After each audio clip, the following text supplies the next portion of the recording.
Best shipping method for eBay. अगर आप eBay के ऊपर सेलिंग कर, इसके लिए सबसे बेस्ट शिपिंग मेथड कौन-सा है? ये डिपेंड करता है आप काम क्या कर रहे हैं। अगर आप ड्रॉप शिपिंग कर रहे हैं तो आपकी तो बेस्ट शिपिंग मेथड यही है कि आपने जस्ट ट्रैकिंग करनी होती है।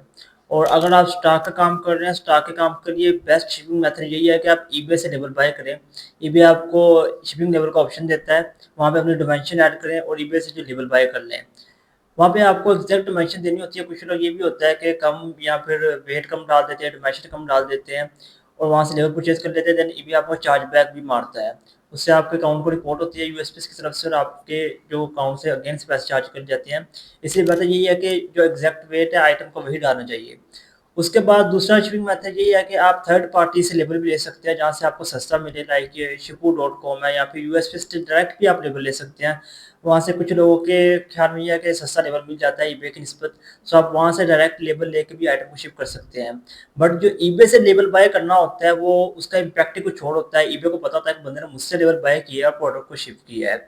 वो एक आपका अकाउंट के लिए ज़्यादा स्ट्रॉन्ग होता है। और अगर आप ड्रॉप शिपिंग कर रहे हैं, कोई अदर काम कर रहे हैं, तो उसके लिए तो ये होता है कि आपने अमेज़न से ऑर्डर पोस्ट से करना होता है या फिर कुछ लोग वॉलमार्ट से ड्रॉप शिपिंग करते हैं या कुछ लोग टेमू से करते हैं।